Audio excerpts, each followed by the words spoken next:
오늘 우리에게 주시는 하나님의 말씀은 에스더 8장 15절에서 9장 1절까지의 말씀과 22절의 말씀입니다.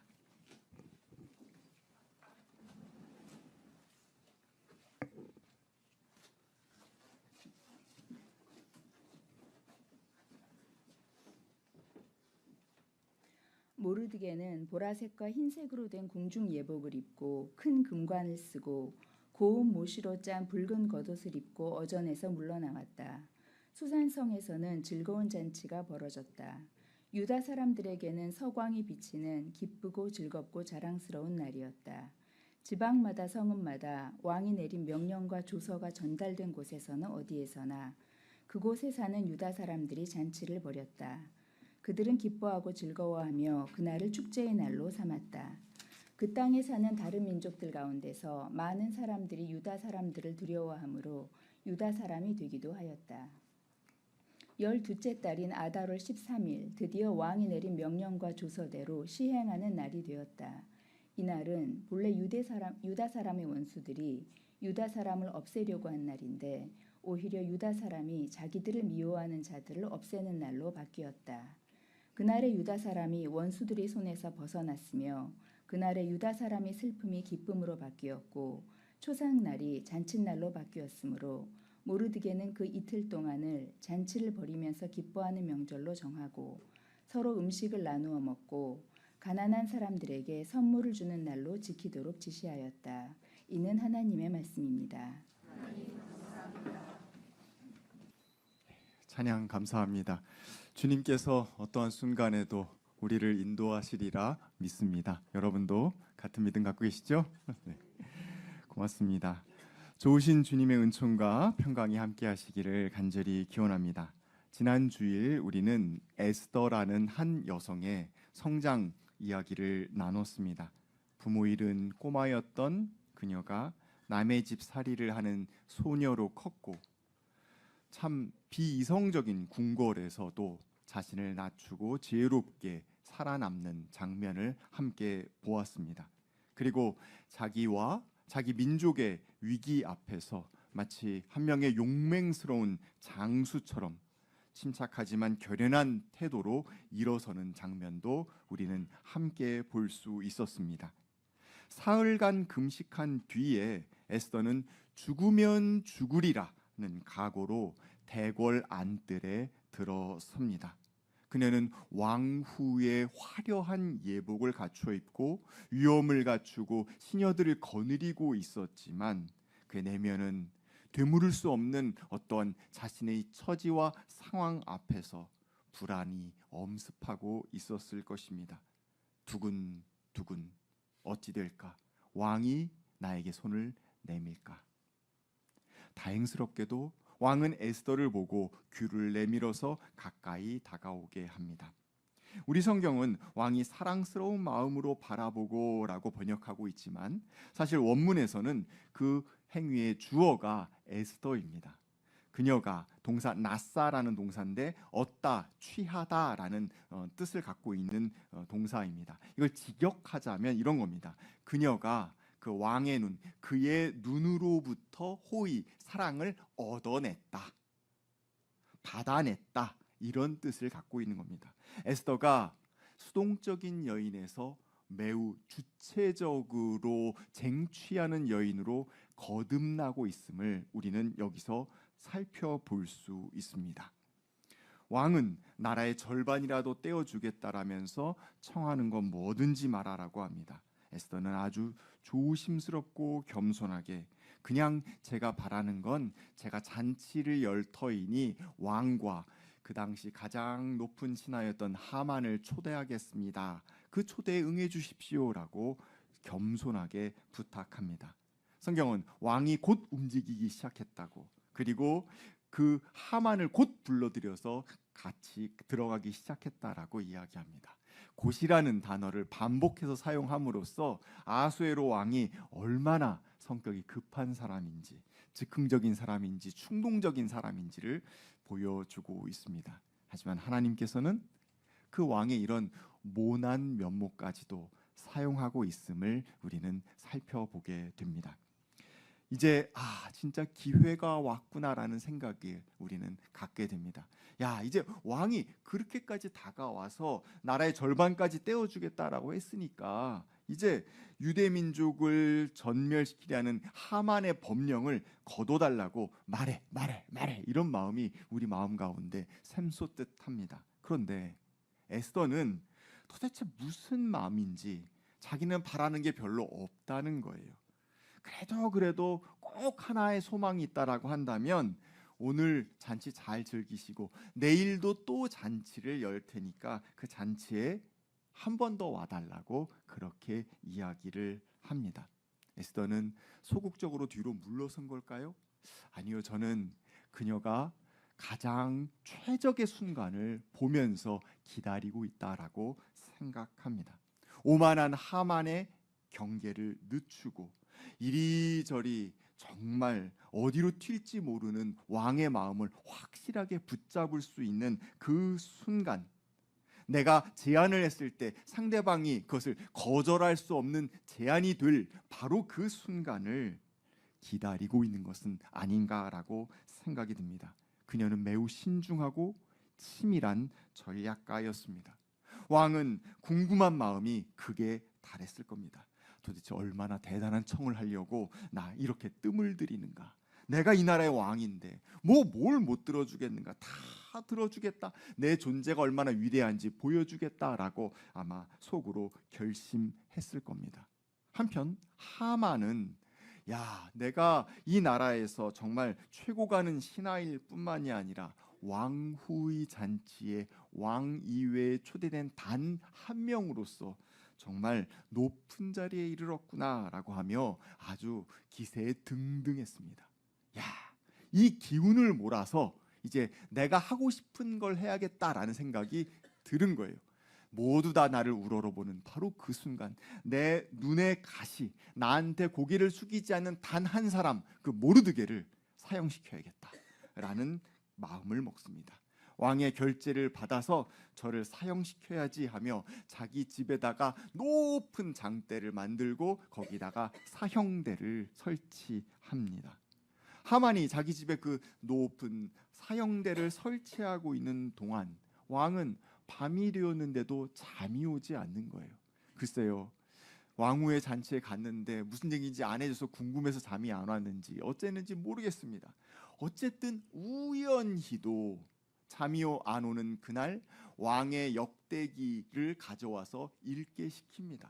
근데 우연히도 모르드게가 왕을 암살하려는 어떤 모의를 밝혀내서 고발했던 그 장면을 읽게 됩니다. 그런데 우연히도 그때 아무런 보상을 하지 않았다는 것까지 알게 돼요. 여러분, 우연히 이 정도 겹치면은 우리는 그걸 필연이라고 할 수밖에 없습니다. 우연은 익명으로 일하시는 하나님의 방법이다라는 말도 있습니다. 우리가 눈치채지 못하고 알지 못하는 사이에 하나님은 일하고 계십니다. 사실 우리는 우리의 육신의 눈으로 하나님을 볼 수 없습니다. 그렇다면 하나님이 일하시는 것도 우리는 보지 못하는 것이 당연하겠지요. 믿음의 눈으로만 볼 수 있는 하나님의 일하심을 우리는 헤아려 볼 수 있어야 합니다. 왕은 이 늦은 밤이 되었지만 이 우연히 겹치는 이 순간 속에 늦었지만 그래도 지금이라도 모르드게에게 상을 베풀어야겠다라는 생각을 합니다. 여발하게 누구 없느냐? 그 한밤중에 누가 있겠어요? 아무도 없었어요. 그런데 마침 우연히도 누가 들어왔느냐? 하만이 궁에 들어온 겁니다. 집에 갔다가 사형대 세우고 나서 누구 죽이려고? 모르드게 죽이려고, 누구한테 결제 받으려고, 왕에게 결제 받으려고 왕궁에 들어온 거예요. 제가 있습니다. 하만이 왕 앞에 섭니다. 왕이 하만에게 물어봅니다. 모르드게의 모자도 얘기하지 않고 내가 특별히 귀하게 여기는 사람이 있는데 그 사람한테 어떻게 하면 좋을까라고 물어봅니다. 하만은 여기서부터 행복한 착각이 시작됩니다. 왕이 귀하게 여기는 자? 나밖에 누가 있을까? 그럼 나한테 어떻게 해달라고 해야 되나? 저 선물 내가 받을 건데 뭘 받겠다고 할까? 그야말로 참 겉보기에는 과대망상증 환자 우리는 다 알고 있지만 자아도취에 빠져서 나르시즘에 빠진 인간이 어떤지를 우리는 여실하게 볼 수 있습니다. 하만이 이야기합니다. 그렇게 왕이 귀히 여기시는 분이 있다고요? 그러면 그에게 왕의 옷을 입혀주죠. 그리고 왕의 말을 타게 하여요. 그 왕의 말에는 왕관을 씌워주고 도성을 쫙 돌아다니면서 여기 왕이 귀하게 여기는 훌륭한 사람이 있다라고 세상 사람들 다 알게 큰 소리로 외치게 하시면 어떻겠습니까? 그게 저죠? 라고 하면서 이야기를 한 거예요. 왕이 좋다. 그래 그렇게 즉각 시행해라. 근데 그건 누구에게? 모르드게에게 하고 네가 해라 라고 이야기를 한 거예요. 하만은 지금 어떻게 하려고 그랬습니까? 모르드게를 사형시키려고 들어갔다가 졸지에 모르드게에게 왕복을 입히고 왕의 말에 앉혀서 도성을 돌아다니면서 여기 왕이 귀하게 여기는 모르드게가 있습니다라고 외쳐야 되는 신세가 되어 버린 것입니다. 화가 났겠죠. 좌절했을 겁니다. 세상에 우연히도 어떻게 이렇게 일이 벌어지나 원망스러웠을 것입니다. 그런데 정신 차리기도 전에 내시들이 와서 왕후의 두 번째 잔치가 일렸으니 참석하시오라고 이야기해서 하만은 다시 또 왕궁으로 들어갑니다. 왕은 지금 어떤 지경이에요? 궁금해서 미칠 지경이에요. 분명히 무슨 소원이 있는데 왜 얘기 안 하나? 내가 그거 탁 들어주면서 내가 얼마나 위대한 존재인지 멋진 남자인지 보여주고 싶은데 왜 얘기 안 하나? 안달이 났습니다. 나라 절반이라도 떼어주겠다고 또다시 소원을 묻습니다. 사실 이 잔치는 누가 목숨 걸고 연 잔치예요? 에스더가 연 거잖아요. 에스더가 목숨 걸고 왕 앞에 나가서 왕한테 빌다시피 해가지고 연 잔치예요. 누가? 에스더가. 그런데 지금 아쉬운 사람은 누가 돼 있습니까? 바뀌었습니다. 에스더가 하나도 아쉽지 않고 누가 아쉬운 사람? 왕이 아쉬운 사람이 된 거예요. 그 어려웠던 순간 꾹 참고 에스더가 지내오면서 지혜롭게 처신한 끝에 결정적인 시간이 임하고 있음을 우리는 발견하게 됩니다. 인내는 결정적인 순간을 만들어냅니다. 이렇게 간절해진 순간에 에스더가 갑자기 이야기합니다. 제 목숨 살려주세요. 이게 저의 간청입니다. 제 결에 살려주세요. 이게 저의 소청입니다. 깜짝 놀랄 수밖에 없었습니다. 왕은. 에스더는 설명을 합니다. 자기와 자기 결애가 살육당하게 되었다고. 만약에 그냥 종으로 팔려가게 되는 거라고 한다면 이렇게까지 왕 앞에 무례하게 나서지도 않았을 거라고 이야기합니다. 그러면서 은근히 결의 전체를 노예로 팔아버려서 왕실이 얻을 수 있는 수익보다 그 결의를 멸절시킴으로써 왕이 세금도 못 거두고 일꾼도 없어지게 되니까 손실을 얻게 될 것이 더 크다라는 것을 어필합니다. 그리고 이거는 왕후와 왕후의 결의에 대한 멸절이기 때문에 왕권에 대한 위협이기도 하다라는 것을 은근히 드러내 이야기하는 겁니다. 한마디로 내 목숨 지금 구하자는 게 아니라 뭐를 하자고요? 충성심 가운데 왕권을 높이기 위해서 지금 간언하고 있습니다라고 이야기하고 있는 것입니다. 왕이 너무너무나도 황당했겠죠. 나라 절반이라도 떼어줄 기세였었는데 지금 일이 어떻게 되고 있습니까? 내가 아끼는 왕후 에스더를 누가 죽이려고 하고 있다라는 거예요. 화가 나서 묻습니다. 감히 누가 그런 일을 하느냐고, 도대체 어디에 있느냐고 묻습니다. 그때 에스더가 바로 대답합니다. 당신 옆에 있습니다. 저 하만이 그 일을 벌이고 있습니다. 왕은 당황스럽고 놀라고 그리고 화가 머리끝까지 났습니다. 진정시키려는지 뜰로 나갑니다. 어떤 마음이었을까요? 믿는 도끼에 발등 찍히는 기분이었을까요? 내가 저에게 내 반지까지 맡기면서 법도 마음대로 만들라고 그렇게까지 이야기했는데 저가 내가 아끼는 왕후를 죽이려고 해? 그 결의를 죽이려고 해? 이런 마음이었을까요? 글쎄요, 모르겠습니다. 화가 나 있습니다. 자기가 뭘 잘못했는지는 모르고 아마 화만 났을 거예요. 왕이 자리를 잠시 비운 사이에 하만은 그야말로 손이 발이 되도록 빕니다. 엎드려서 왕후 앞에 엎드려서 도대체 이게 무슨 말씀입니까? 아니요, 저 이거 목숨만 살려주세요. 이거 큰일 났습니다라고 빕니다. 근데 드라마는 늘 그렇지만 그 순간 왕이 딱 들어오더니 아니 지금 내가 내 집에서 내가 있는 왕인 내가 있는데도 왕후 곁에서 왕후를 범하려고 하느냐라고 하면서 저놈을 잡으라고 소리를 지릅니다. 그때 내시 한 명이 짠 등장합니다. 그리고 왕에게 아주 귀한 정보를 알려줍니다. 하만 내 집에 사형대가 있나이다. 충신 모르드게를 죽이려고 장대를 설치해 놨었는데 그게 아직 그대로 있습니다. 왕은 지체 없이 하만을 그 장대에 매달라고 명령을 내립니다. 한 결의 전체의 목숨을 생명을 우습게 여겼던 하만은 이렇게 비참한 최후를 맞이하게 됩니다. 왕은 하만의 재산을 에스더 왕후에게 주었습니다. 그리고 모르드게는 충신으로서 중용하게 됩니다. 하지만 여러분 기억하고 계시지요? 재산이 늘고 중책을 맡으면 뭐합니까?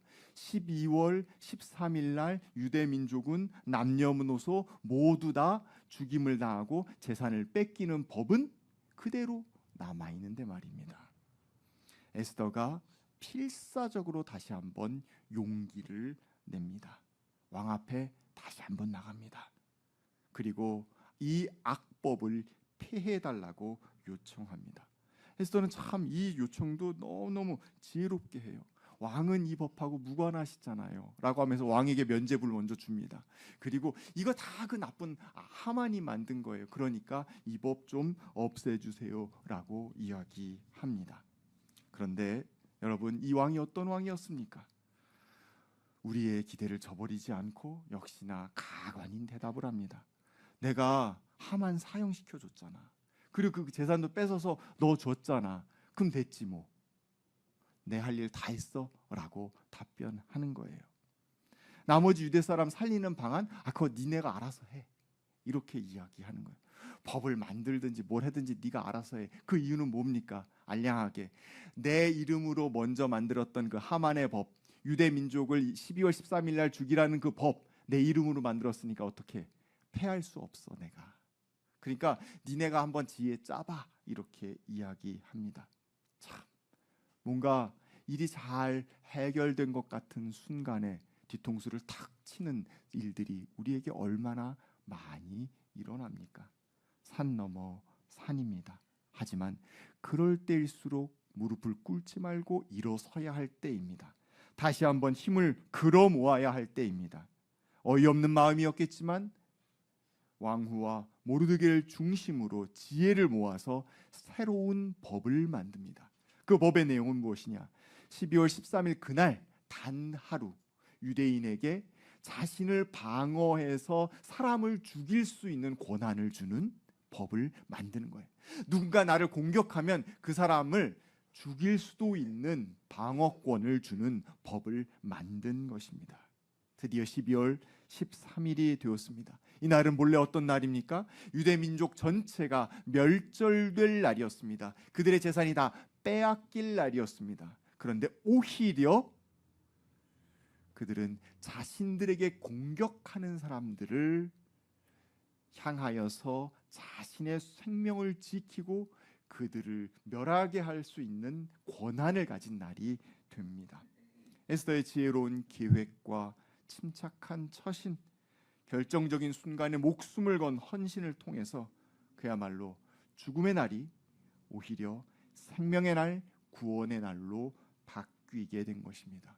이 놀라운 반전, 이것은 에스더 한 사람이 이룬 것이었겠습니까?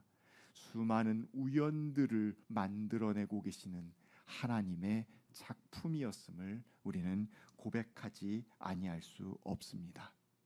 유다의 원수들은 죽임을 당했지만 유다 사람들은 그들의 재산을 빼앗지 않았어요. 하만과 하만의 일당은 어떻게 하려고 했습니까? 유다 사람을 죽이고 그들의 재산을 갈취하려는 욕망에 불타 있었습니다. 하지만 유다 사람들은 자신들의 행위에 대한 정당성이 더 중요했어요. 우리가 공격당했기 때문에 그 방어권으로서 한 것이지 저들을 향해서 내가 욕심부린 것 아니다라는 것을 분명하게 드러내고자 했습니다. 그들은 자신들을 향하여서 저급한 욕망을 품는 자들에게 저항했을 뿐만이 아니라 내면에서 자기도 모르게 샘솟고 있는 재산에 대한 욕심마저도 억누르고 그 일을 감당한 것입니다.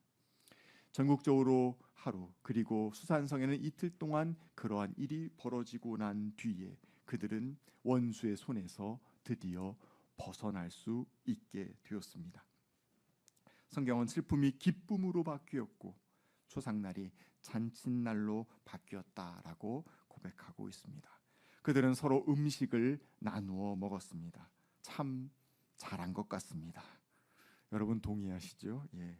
잔칫날에는 음식을 나누어 먹어야 합니다. 그리고 그날을 불임절이라고 불렀습니다. 이거는 푸르라는 말에서 온 것입니다. 푸르는 하만이 언제 저놈들 다 죽일까 주사위 던져서 날짜를 결정했는데 그 주사위라는 뜻입니다. 우연을 나타내 보여주고 있죠. 우연이라는 것, 그것이 우리의 목숨을 해칠 것 같기도 하지만 우연이라는 것, 그것이 우리를 살릴 수 있다라는 것을 우리는 이곳에서 발견하게 됩니다.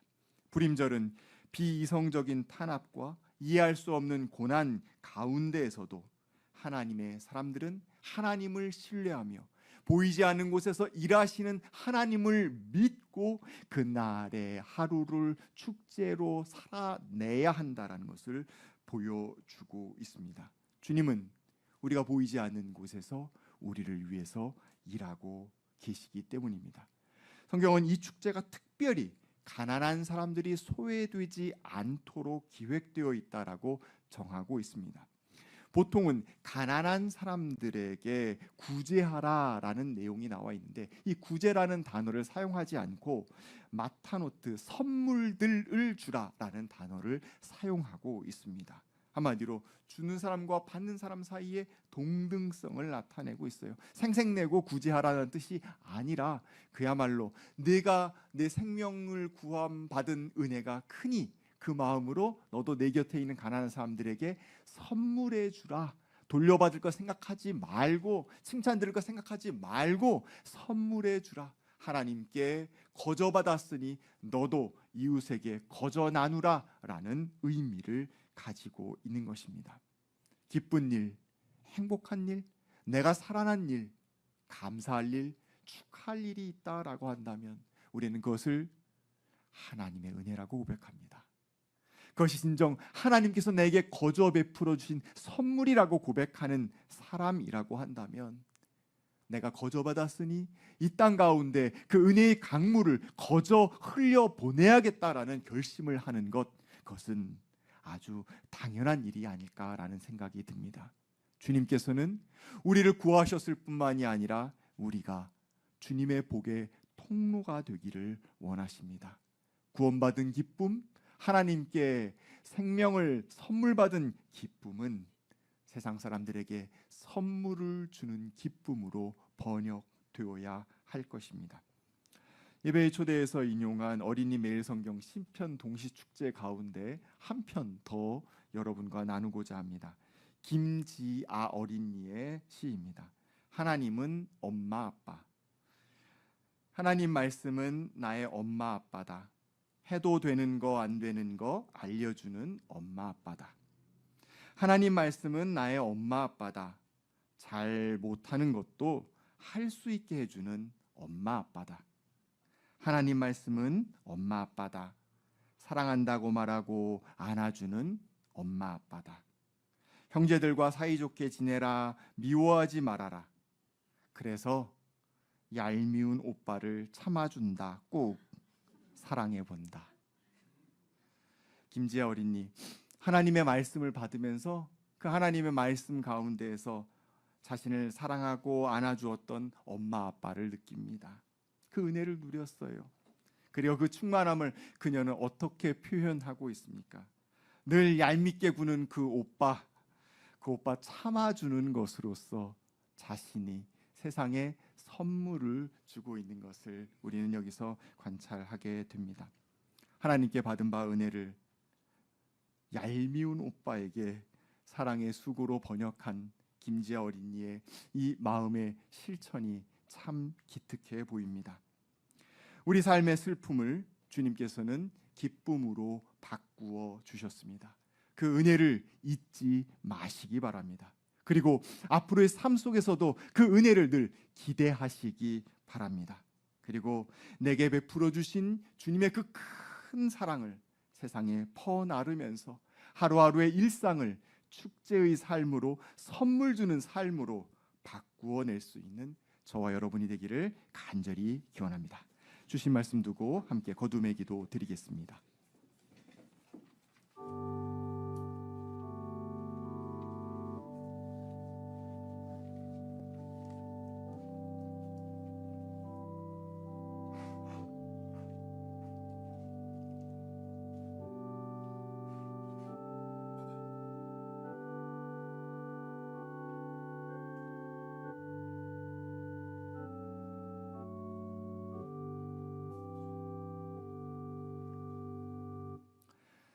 사랑의 하나님, 어두운 순간에도 인내하며 주님의 때를 기다리고 있는 우리들이 있습니다.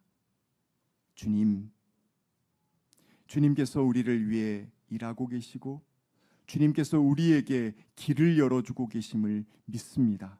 그리고 그 때를 향하여서 저희들 한 걸음 한 걸음 옮기려 합니다.